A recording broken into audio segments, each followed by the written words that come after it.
Hi, Javier. Welcome to IE. Javier, you're a very young executive leading one of the top brands in let's say, in sports in the world. How does it feel? It's a great experience to be part of this company and to lead the team here in the Iberia market, because it's a passionate team, it's a young team, and so far it's really fun also. So it's a kind of business where you can enjoy while you're working, right? So I'm really happy to work. And before that, you were actually working in an American company. Now you're working on a multinational, but let's say Japanese-owned company. What is the difference, would you say, between the management style? It's quite a big difference because the American companies are much faster. They are more focused on short-term results.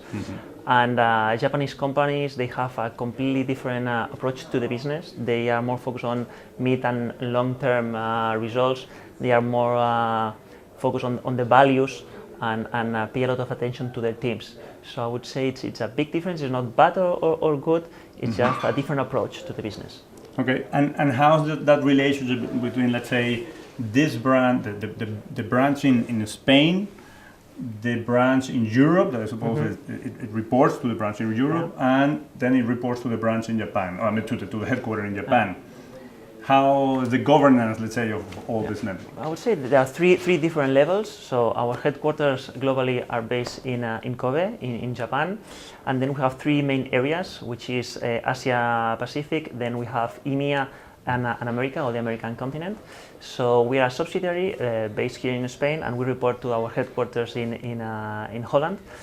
So here is the challenge basically is to deliver the results and to implement the strategy while adapting to the different regions. You have to take into account that Europe have many different cultures, and what works here maybe is not working in France, although we are close to them. So I would say that the challenge is to adapt the global strategy to the different cultures and the different markets. And for that, you used to hire, let's say, people in the different countries, or let's say the Japanese style is sending expats to Europe. How is that?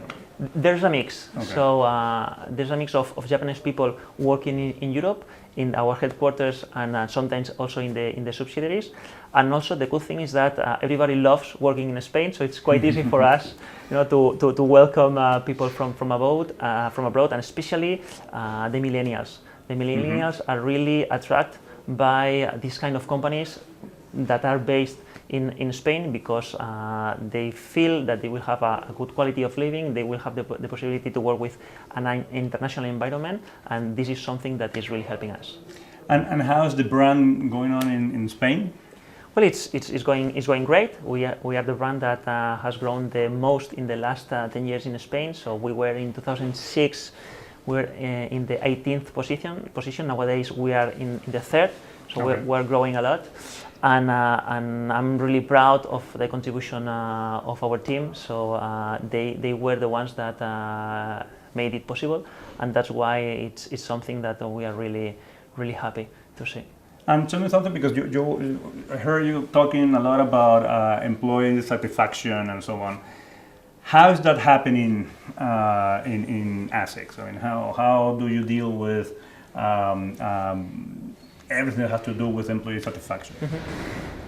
I think it was 8 years ago we launched a program here in Spain called Always People First.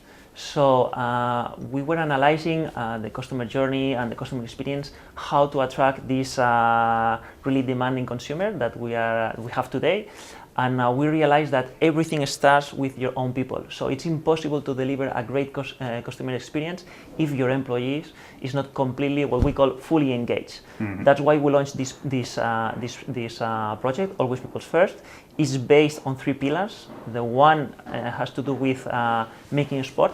So we studied the sport effect on the employees, and you realize that they feel better, they are more productive after practicing sport. So we have a gym in our office, we have a personal trainer, we have sessions there, so we make it easy for them to practice sport. And this is the first pillar. The second pillar is related to the health through the food. So we have one kind of guru that comes regularly to our office to explain why some food has some specific benefits when you are at work. So if you drink more water, you're going to have less headache, you are going to be more resilient. And then we have now in our office, the last acquisition is a green juice machine. So we try to make them easy to have a healthy food every day. And finally is what we call the mental balance. So if you do sport, if you eat the food that is convenient to you, and then you have the time to relax at work, then your ability to deliver result really boosts. So what we have is we have 2 psychologists that they come every week to our office. We have yoga sessions, and now we are launching, so it's brand new, we are launching a session of mindfulness. So the idea is that they feel great at work and make them be part of us. So if they feel that we really care about them, we are sure, and we are seeing the results. So this strategy is paying off. We are seeing how our results are better and better. Good, excellent. Well, thank you very much, and hope to see you soon. It's been a pleasure. Thank you very much. Thank you.